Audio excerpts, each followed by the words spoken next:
And it will be. But the fourth pick still needs to come for Thunder Predator first. Team pick. And it's going to be a Phoenix. The egg killing isn't the greatest right now from Burning Bridges, so got that going for them. So I think it's going to be a Chaos Knight core then, because although Phoenix can obviously core, I don't think Beastmaster will allow that to happen, because I'm pretty sure this Beastmaster will offlane, and normally if we see core Phoenix it'll be in the offlane, so I'm pretty sure it's going to be a Phoenix support. Remaining. Whether we see Rubik mid or not is still a question, I guess. I mean, if we're thinking like outside the box, they could do Phoenix Chaos Knight supports and Rubik mid and then have the carry, but that would be a lot of mental gymnastics to run through. To be fair, but yeah, sometimes that's what it takes. Sometimes you just got to really think next level. But I like the Phoenix picks though. It's really good so far. Like, they have no ed hitters, as you said, and not only that, but it's very, very good against Sven. Assuming this Sven is going to be core because of the fact that the Fire Spirits is so useful with Sven pre BKB. But that is a good hero against Phoenix, because obviously the Rage is a great egg hitter. So. And now a lot more obvious that it's actually going to be a support Sven in the end. So support Grimstoke Sven, offlane Bounty Hunter, safe lane Lifestealer would be the efficient guess here. Setting up for a mid pick for, well, both teams at this point. Well, maybe not. I mean, again, Rubik could be that mid and could final pick a support here if they like the matchup. They do have the overall final pick, so we'll see what comes of that. I don't know. I think I really like Rubik mid, but I think it's only good particularly when you're facing an enemy that are kind of a lot of squishy heroes, which I don't think in this case. Bounty Hunter will most likely be core, so he will have farm and he will be tanky. Sven will be support, but he's tanky in general, and obviously he's facing against a Lifestealer. So I think a Rubik core this game, although I think it can work, I think they'll look for something that has a bit more physical presence, perhaps, or at least sustained DPS. Whereas Rubik is very, very reliant on his stills, and I think this game I just don't think it will work. But we will see. We will see. Bano D. On their side, I wonder, I'm trying to think if something like a Huskar is maybe a good final pick for Thunder Predator. That isn't a Toon specialty after all.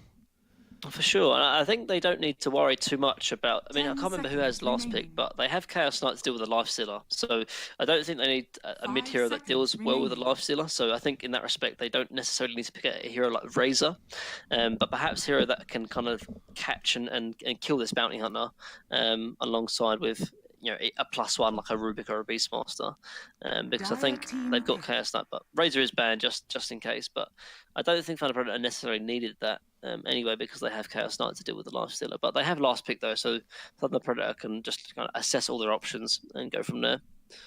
Yeah, like a DK also seems like could be decent this game, but Burning Bridge, let's talk about them first. So they got their final pick first. Mid hero, that would make sense. Again, you don't know the matchup yet either, so that always makes it a little more difficult. I think they need something to deal with Chaos Knight illusions. Like, we thought maybe Sven could be that hero to kind of counter the Chaos Knight, but as an offlaner or even support, he's not going to be able to offer the same as obviously if he had the damage with the cleave. And Lifestealer, yes, he will build Radiance, but it's just not enough to deal with Chaos Knight illusions, particularly in the late game. So a hero that can deal with the illusions, I think, is going to be on the cards, and that can deal with the illusions quite well. The Sticky Napalm plus the Firefly will definitely work in the early to mid game, but in the late game, Chaos Knight will still have this Batrider's number, to be honest. So looking for a more of an early game kind of pressure from Burning Bridges, and again, it's a good Lifestealer bomb kind of carrier, which they were definitely lacking in the mid role. So I think it's okay. It can work. Interesting. So a mid Batrider is what we're thinking here with Annihilate playing it. That's a I mean, it could be mid Bounty Hunter as well, I guess, but we'll see. Typical. Okay, so they do. Yeah, that's what I was thinking. Can they go a hero now to kind of not bait that, but make them to counter it, to basically be like, haha, we got you now. And Oracle is a great answer.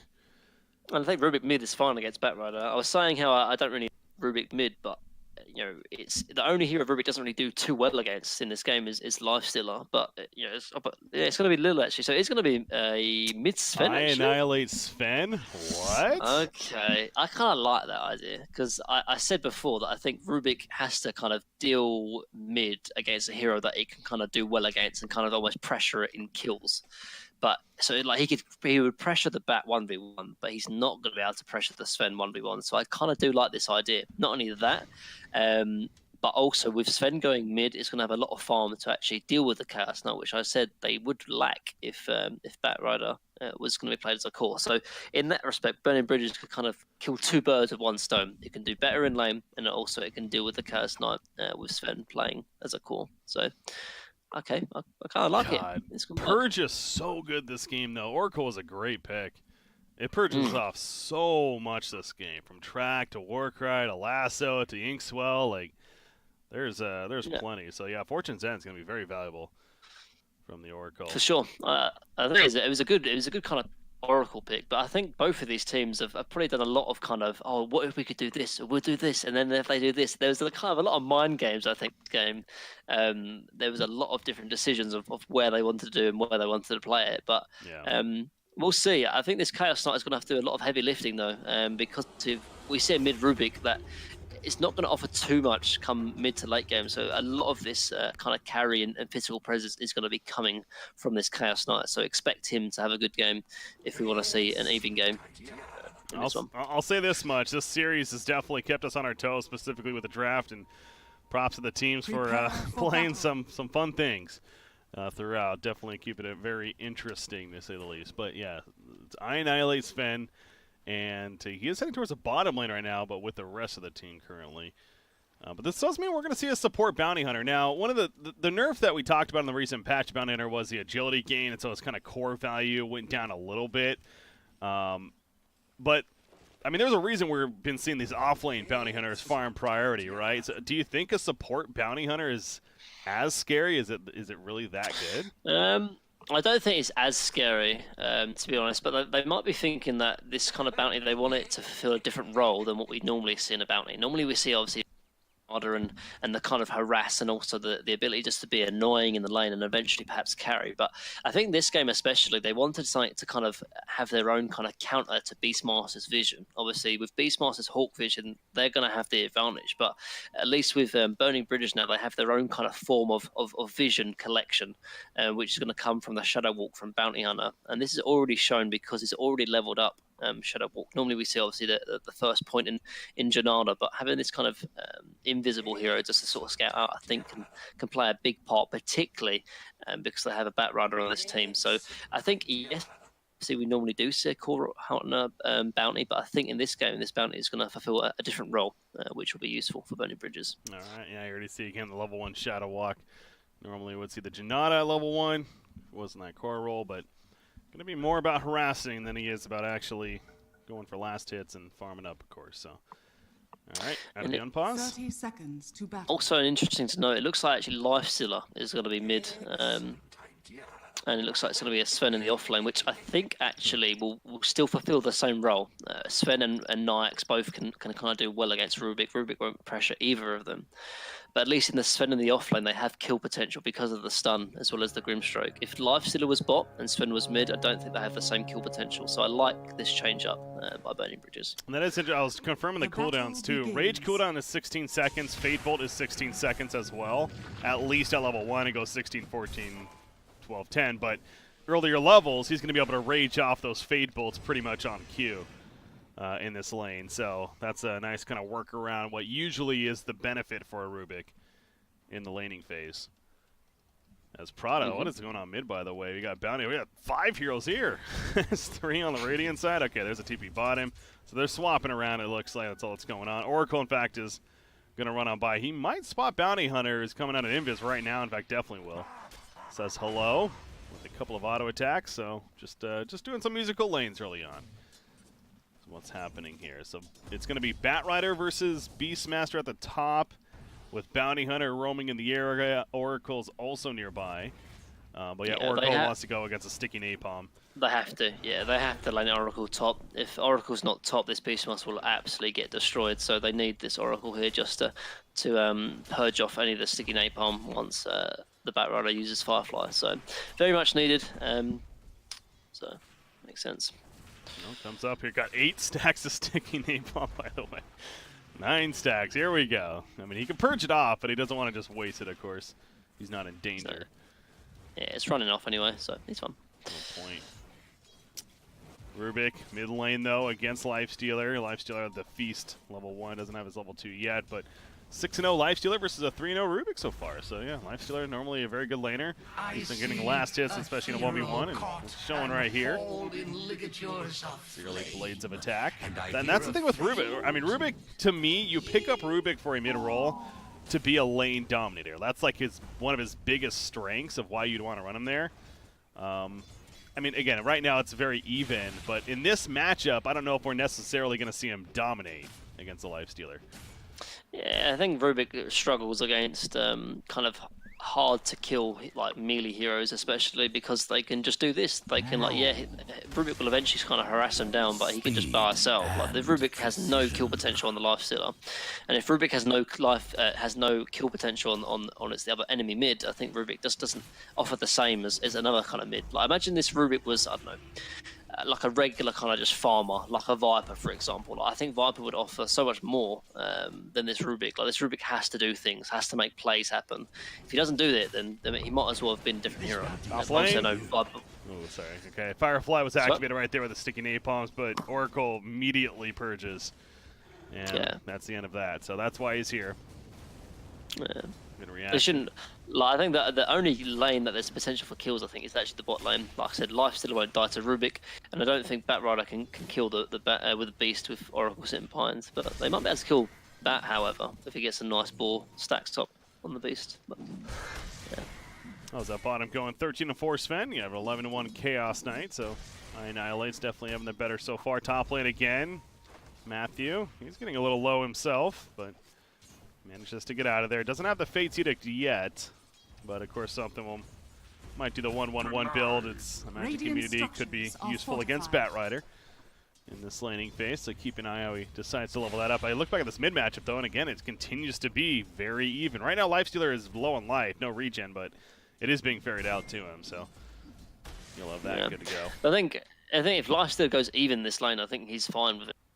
And eventually, like, you know, completely destroy this Rubik once he gets his few items, whereas Rubik can't really have the same impact against a Lifestealer on late game. So if they're trading even, they're doing well. Top lane, there is a Firefly used. He has Mango though and Stick, so yeah, he's fine. And Lil's actually not dead, but he took a lot of turn pressure himself. As back down here, Oracle dealing with Bounty Hunter now. Opens up, but yeah, Lil was the one that almost seemed to be careful, it seemed like. Of course, no wild axes on Beastmasters. That's not the build we see nowadays. Don't expect that to come out. Bottom, Sven zoning out Phoenix. More so Phoenix kind of dealing with Sven while Chaos Knight free farms under the tower. So really all the lanes are very even as far as like the cores on either side doing their thing. Yeah, I think what we'll eventually might see is a rotation perhaps from Rubik.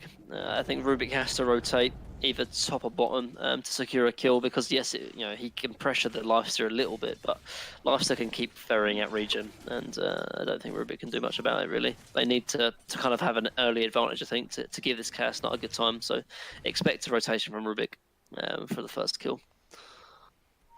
Similar to a Nyx Assassin, Bounty Hunter kind of falls under that idea of want to make sure it gets some experience on him somehow, and he is actually managing pretty decent. He's keeping up with the Oracle at least. Of course, getting him level 6 sooner than later is also very important. Get those tracks online. But so far, it seems like a decent start for Boris. You mentioned levels bottom lane might have the first blood. It looks like it. Down goes Jube. Didn't catch the initial part of that, but a Chaos Bolt Reality Rift combo led into the kill, it seems like. Yeah, it was just a long match. It was Burning Bridges was getting aggressive onto the Phoenix, but Phoenix kind of baited him in with the salve and they turned. So just a bit of an outplay from Thunder Predator. Boris going in and just again harassing, stealing some gold. Lil was also running up. Thought they might have been trying for something, but not the case there. Grimstark running back over though. Speaking of soul buying combos, there is the double lasso. That's actually a pretty nice one if they can manage to coordinate it. So look for that this game to happen. Double open wounds also decent, and of course double Stormbolt. Very nice as well. So they got some good synergy there. As Bounty Hunter, he wants the courier. He knows. Oh, nice job. Wow. That forwarded that, making it immune at the last split second. Could not take it out, so Boris instead will now camp the Rubik in the mid. I don't think they can kill him, right? Open wounds? He has rage as well, so I don't Oh, he did, okay. Yeah. Just going to say hello once again. And that's all. So yeah, very slow-paced game, though. 6.5 minutes in. Again, not much action. Bottom lane, as I say this, Ink swells up. Attune, he could be in trouble. Puts out the Chaos Bolt, just runs, and he will survive. No regen on him, though, currently. And actually, they might They're dive gonna him. dive, actually. Yeah, they got a stun now. TP, the stun? No, TP in time. He is out. And whoever, yeah, somebody was TPing in, they decided to cancel it. Yeah, and here comes the rotation from Rubik, as I was expecting. Oh. Gonna secure. Top lane, Lil goes down. Meanwhile, back to the bottom lane. Board's gonna be pulled in. They find him, they catch him, and they take him out with the Reality Rift. So Chaos Knight's back. You mentioned Rubik rotating over. He stole the Stormbolt and uses it against Sven. Storm Hammer even, but now Sven, the War Cry, put that Sun Ray and the burst of the Fade Bolt doing so much damage. Arcane Supremacy nearby as well, so. It's got 2 points in it as well. That's like super greedy, honestly. Like normally you'll see at least 1 point in the telekinesis and then maxing out the Arcane Supremacy, but just going full for it. Interesting. No lift, but didn't need it there. Yeah, great rotations across, and again with the top kill, 4-0 start. Now the Dire gets credit for the tower kill, so Chaos Knight unable to deny it. So that's the one positive for Burning Bridges, at least what happened down there. But Lil top lane, he's going back in. He is low on life, and he is just dead. Yeah, I don't. That was weird. He went too far. Greedy. Yeah, and as you can tell, Thunder Predator, I thought he kind of threw that a little bit, give him a nice little tip. You know, I meant to bring that up last game. They've actually been coordinating their tips against Lil. You know, let's be honest. Lil's a player that has some history in terms of some tilt, and they're using that to their advantage. So, didn't work last game. Mate. I think you should use every advantage available, man. It's always good. Yeah. But Attune, he's just being camped by the bounty hunter right now. He sees him, thanks to this sentry, but he's not going to show it. Oh, there's a counter ward. He'll just take that. Where he's in and goes back to farming. He is going to hand him Midas, so no surprise there on CK. Yeah. Like, even though there's been a lot of talk about how bad Midas has gotten recently, but on heroes like Chaos Knight, it's so needed. He has no mechanic. And he definitely benefits from the attack speed, so it's always going to be good on heroes like Chaos Knight. So, smoke instantly destroyed by Boris, and he's probably going to pay for it with his life. Yeah, that's the thing with being spotted though with the smoke is the idea that they're aware that he's probably nearby invis, and good heads up from the Phoenix. Icarus dive, he dusts and catches him, and then throwing the tip as well to rub it in a little more. Leo style, Leo Style's a fun player to watch, I'll say that, these last couple of days. And just in the past watching Thunder Predator, he is a bit of a star player himself. Fits this mid roll very well. Yeah, he's definitely very flashy, for sure. Played the Quap yesterday. That was a fun one. That was a domination, that game, man. Absolute domination. Attune, he's just free farming bottom lane now with the tower kill happening. He's got it pushed out. That's kind of the downside here is for the Dire team. Sven, he's roaming around a bit. I know he's trying to find out where he wants to be. I guess he's going for the 10-minute bounty rune. That's about to spawn, and he will end up taking both, so actually good control from him. He is going to go the Vlad's first item, so this isn't going to be the Mask of Madness flash farm build, Sven.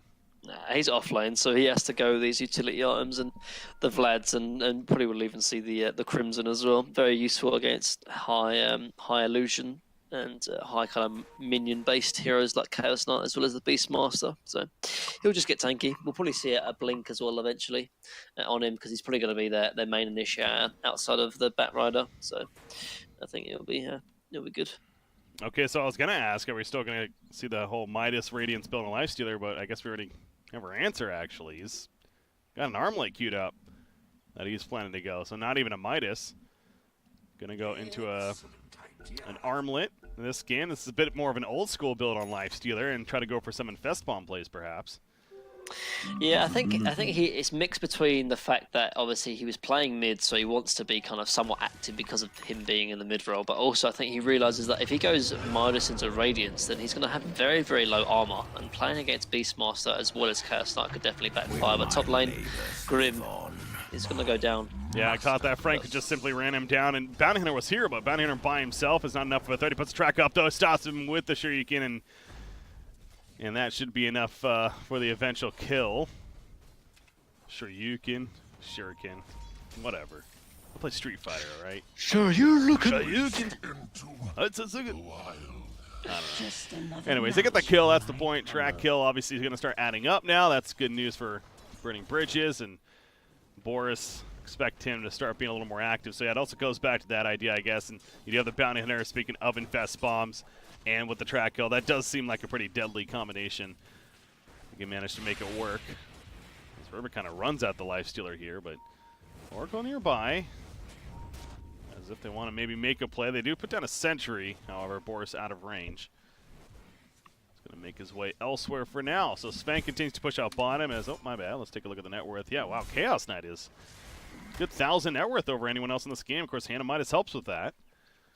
But considering this was a very even start in the laning phase throughout, and we're starting to see the scaling now, though. The CK. Yeah, he just hasn't been pressured that hard. Like, he's just gonna keep farming, really. Like, I think the Thunder Predator are gonna try and wait for perhaps maybe like a first item on CK before they start making some serious plays. Perhaps the armlet before, but they're grouping up as 4 at the moment though, and letting CK just farm and get up. Maybe force a rotation from the bridge. Well, Sven's pushing out bottom. He doesn't have his Vlads yet though, so he probably doesn't want to fight this. And with Beastmaster here, of course, with the level 4 or level 2 Inner Beast, but still, it's plenty of attack speed. He has his own Vlads, and it is going to be enough for the tower kill. As Leo Style is found by Boris, track is up. He steals. No, he stole Shadow. I thought he stole track for a sec. That could have been big, but steals a Shadow Walk, so has the Invis himself now, if need be. This Bounty Hunter's flying around with a haste rune though, is counter-warding on the process. Good heads up play from him, and is under attack. Sven's making his way over with him, with the smoke and Grimstroke here too, but they're running into more numbers. I think they realize how many are here. And it's on a shrine, so yeah, they got to retreat. They're going to start 2 tracks put up onto the Rubik. Okay, I guess Bounty Hunter was basically like, kill me and let the others run. There's a track kill though, to be fair, so that was definitely not worth it. It's a strange play though, like they're still trying to farm up on Batrider, and obviously Nyx wasn't there either, so just sort of running into the enemy kind of high ground there was definitely questionable, seeing as they only saw Chaos Knight top, and they were definitely punished. But I don't know, strange kind of item builds being picked up by the bridge at the moment though, because like they're picking up travels actually on the Batrider instead of a blink, which would kind of indicate that they want to sort of sit back and farm a little bit more, which I don't know if they're going to have the ability to do it. Like, they're fighting against a Midas CK as well as about to be a Midas Phoenix. I don't think they can sort of sit back and farm, because like right now Thunder Predator are kind of controlling the pace of this game, and the bridge don't have any kind of initiation. Like, they've got Vlads on Sven, and they do not have a blink on either of them yet. So how are they going to try and set up kills? I'm not sure. Like, look at this Nyx is just running at Lifesteal at Chaos Knight. Like, they can't set up any kills because they don't have the blinks. Stand still. Yeah, like this travels from Bat, I think is definitely questionable. I think perhaps blink first. Well, to Lil's credit, I would say a routine Batrider build lately has been travel drums, because of the insane attack or the move speed that you get. But yeah, he's not even going drums. He is just going to go into the blink dagger next. I mean, yeah, that's all good and all, but you need to have a form of situation. But like they're 8-1 down. Like, they have 1 kill, and that's because Thunder Predator overcommitted. Like, in terms of burning bridges making plays themselves, they're simply not. So I think this is maybe a slight poor decision, honestly. Without a way to start fights, they're not going to find kills unless Thunder Predator are looking for him. Well, there's a way to start a fight. He gets pulled in, and a lift to follow, an easy kill for the Radiant. So Lil just a little too close for comfort. Yeah, that's not how you want to start a fight, Breaky, by dying in a Batrider. Oh, yeah, that. Okay, yeah. I guess that makes sense. Here's a Phantasm. I have an Invis rune, though. This could be their form of initiation. No Batrider for 10 more seconds, so they might want to wait for that. They're going to Storm Hammer. That's really it. They're putting tracks up, trying to figure out which one's a real CK. But in the end, Thunder Predator's not going to force it. They kill the Shrine, or they kill the Tier 3, that is, to open up Shrines. And they're playing it very smart, very safe. As Batrider, though, he's TPing in. They want to catch. Fortunately for them, though, it doesn't look like they're going to. Already retreated. Thunder Predators back in their jungle. And yep, there's another two. I told you, this whole series, they've been doing it. Just like, they have like a timer. Man, I'd be so triggered if I was Lil, man. I'm not even joking. I'm like the most triggered person. Like, if one person tips me, I like just go crazy. And after that death bot as well, man, Lil's got to keep his cool, for sure. Bounty Hunter roaming around. So I mentioned the levels on Bounty Hunter. Wow, I just realized levels on. Look at Grimstroke. He's still okay. He just hit level 6. Literally just hit level 6 as I clicked on him. So at least he's level 6 now. But Rubik, oh, this is a big kill. Rage. He stole the rage and he has it still. He's gonna stay alive. The soul bind. Chaos Knight runs away. He's like, don't bind me. So they do kill the Rubik. And CK just gonna keep his distance. Meanwhile, Oracle lassoed in. There's that false promise. However, with the ulti of Phoenix nearby, the Dire team has to retreat. Matthew's gonna live. Radavir's pulling on Grimstone. They kill him, and now Annihilate, he has to fight. He has no choice. Turn around. No, he's gonna try to run. I don't know why. Might as well attack, I guess. But either way, he is dead, and they're gonna go right into the Roshan pit. So they killed the mid Rubik, but went a little bit too far. We saw our first Supernova, and obviously play out big time. Yeah, just a really, really, really smart decision to buy back though, because now with this team fight they've taken, they're going to take Roche, and then they can start even perhaps the high ground as well. And again, I think it goes a little bit back to the lack of initiation though. They committed so much. Like, instead of maybe killing him instantly by the river if they had a blink from the Sven or the blink from the Batrider, they can kill him, bring him back. Instead, they commit high ground, try and go for the Oracle kill afterwards, and they get punished because the Phoenix Supernova. So I think not to keep going on about it, but this lack of initiation is hurting them, and now they're realizing it. They're trying to rush the blink on the Bat, rush the blink on the Sven, but honestly, I think it might be slightly a little bit too late. They're already down by 6k. God, look at the CK, yeah, the heart queued up. 2750 gold, so I don't know how this works. You're going to get to a point where this hero is going to have almost 4,000 life with that armlet toggle.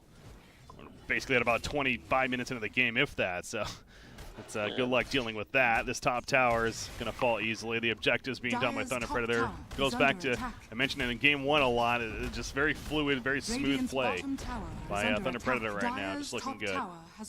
Yeah, and the thing is as well is that I think we mentioned a little bit in the draft where we thought this Sven would be useful because if he could play perhaps in the mid lane or in this core position, that he was able to kind of really pressure this Chaos Knight. Obviously it wasn't the case, then we thought maybe Batrider would be able to do that as well, but if we actually think about this game, who is really going to pressure this Chaos Knight? Lifestealer is the one with the main amount of farm, and he's not going Radiant, so there's going to be no really pressure on these illusions. And I think with CK, obviously with the Hand of Midas and closing on the heart, I think they're going to have a real big problem, a CK problem in particular. That's a good point. I didn't even think about that when talking about the build of Lifestealer. Yeah, the fact that they're up against the CK, I think that's the biggest reason why you still want to go that Radiant. So kind of looking back at it now, but he's definitely not going it at this point. He is going to go Desolator to follow up the Armlet. So again, this is somewhat of that old school Infest Bomb we kill, but they need a Blink Dagger still on Batrider to really help that with that, and he actually just gets it right here. So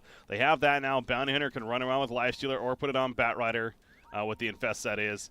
They have to make a play though soon, or this game is just going to continue to get way out of hand favoring Thunder Predator. This is the time though for Burning Bridges. They got the items that they need to at least try to make some kind of play. Although, as I say this, they are dealing with an Aegis right now on Chaos Knight, so it's not so easy to just do that. I guess Sven could use a Blink Dagger as well. He has 1,800 gold saved up, so he's trying to farm it. Meanwhile, their Shrine is going down. Currently, Rubik has Warcry stolen, by the way, so if a fight does break out, he'll be able to pop that, and it's going to be plenty of mitigation for his team. Oh, Boris, he needs to be so careful. Yeah, there's sentries, everything, so he backs off. Can't just go in there as if they can't see you. Radiant's middle tower is Frank's just going to start running at them, so they do kill the Shrine. Beastmaster, he's going to get committed. There's the lasso. That's what they needed, the free pick. Yeah. He was just out of position. I think the most important thing is making sure that Oracle save any one of his team, but instead Beastmaster comes out of position, and just a good catch from Lil, honestly, realizing he's out of position and capitalize from it. So I mean, a kill like that honestly delays the game by like at least a minute, and this Aegis is slowly going to be we kind of timing out. So a kill like that honestly can save their racks. Like if everyone was there, they could sort of pressure racks down bot, but that pick very, very huge and could be monumental actually in this game.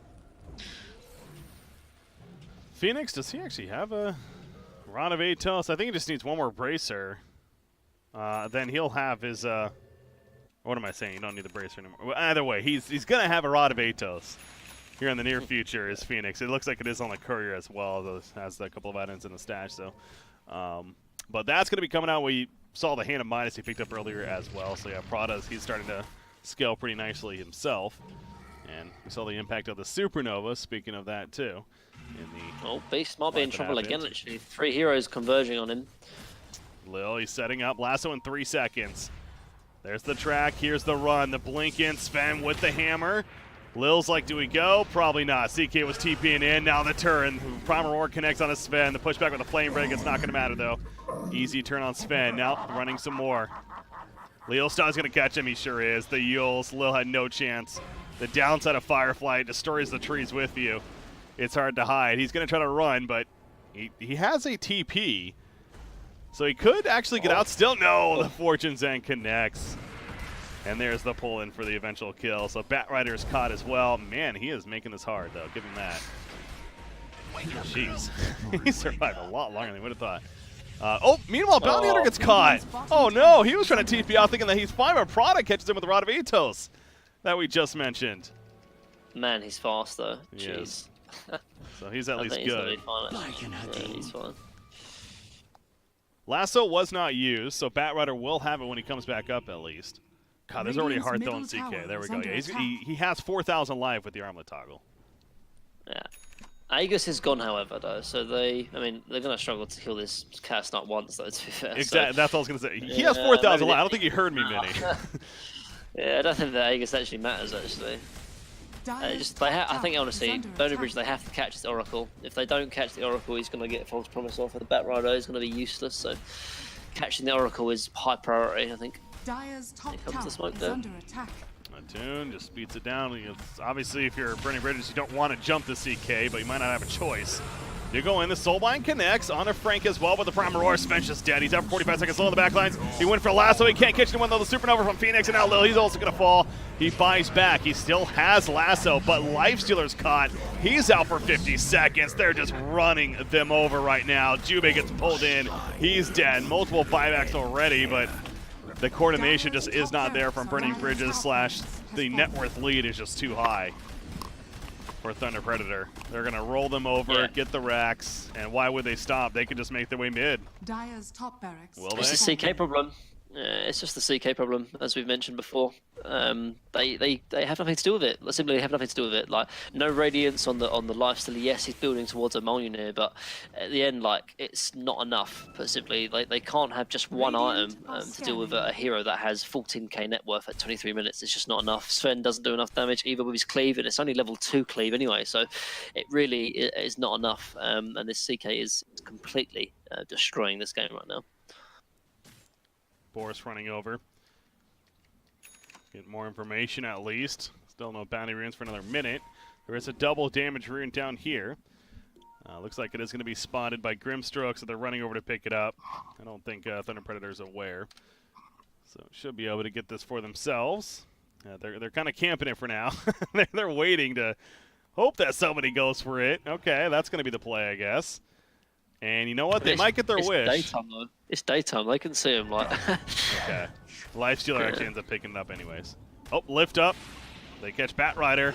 That Aether Lens, lift range. Batrider, he's just dead. Soulbind, but 0 follow-up. As I say it, Sven jumps in. Is this the best play, though? False Promise on Rubik. Sunray ticking down Sven quite a bit. Meanwhile, you see over here, you got Lifestealer on top of Chaos Knight. Chaos Knight's getting shredded. Chaos Knight is dead. Okay, CK got melted. That's a full Mjolnir on Lifestealer now, by the way, but he ends up dying after the fact, and again, he's out for 50 more seconds. Supernova, is it going to connect him, Boris? No, he is out of range.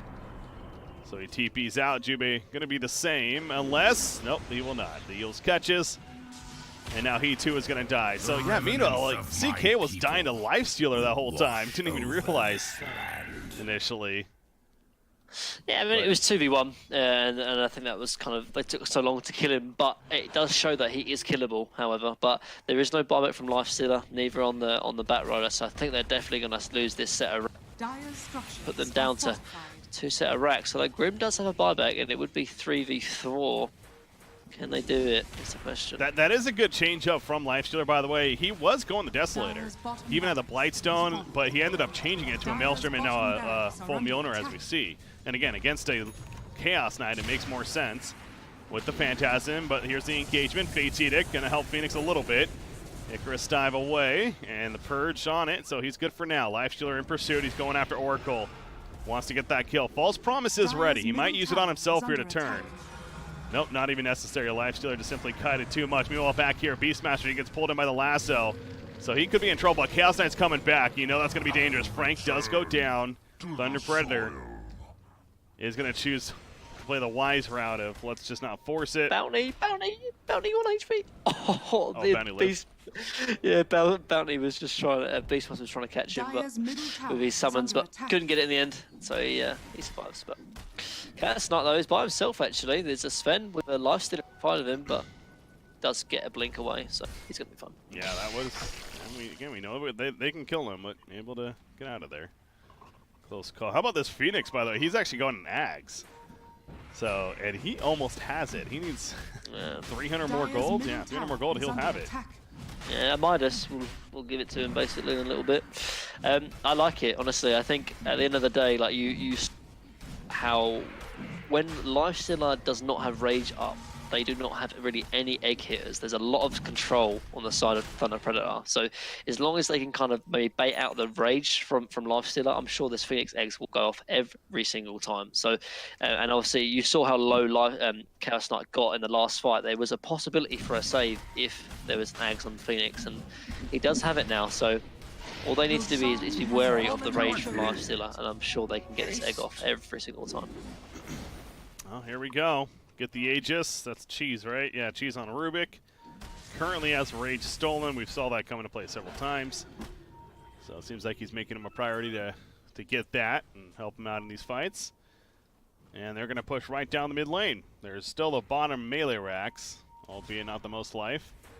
Let's see CK up in front with the Aegis especially. No reason why he should feel scared. He also has Oracle and Soulbind in the backlines. Catches both Oracle and the Rubik. Fate's Edict put on though. Stormhammer hits, but Sven cannot do enough follow-up damage. And the Soulbind wears off. But as I said, the save with the Supernova! They save him in the end. He's going to come out with a false promise to stay alive. Meanwhile, everyone dying around the dire side. And GG's called. What a save at the last second with that Ags. That's why he got it. All they've got to do is bait out that rage, and they did, and they got him. But I have to admit, there was a really nice play from the Beastmaster there. Batrider was looking to get an ultimate onto the Oracle. There was a Grimstrike ulti onto 2, but Beastmaster actually caught Batrider with his ultimate and was able to stop him from getting the lasso off. So really nice play by Thunder Predator. I think a well-deserved victory in the end.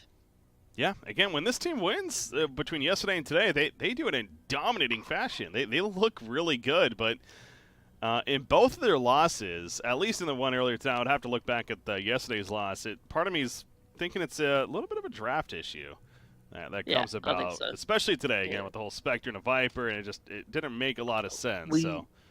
Yeah, from what we saw yesterday, the one game they lost to Zotto, I think, was definitely a draft issue. And we saw it in one game here. So as long as I think they're great players, honestly, and I think they have good synergy with one another.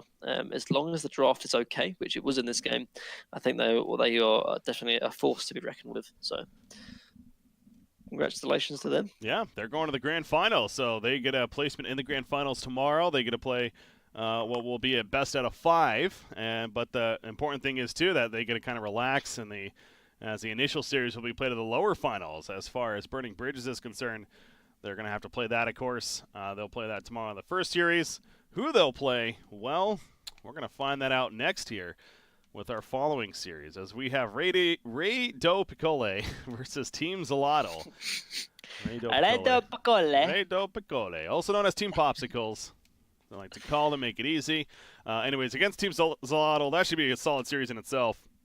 And that is going to be the next one. So we're pretty much on schedule here, so I assume we're going to get into it ASAP. So we're going to go on that break, but we'll be back with some more BTS Spring Cup action. It's elimination time now, as these two teams will be going at it here in the next best out of 3. But congrats one more time to Thunder Predator.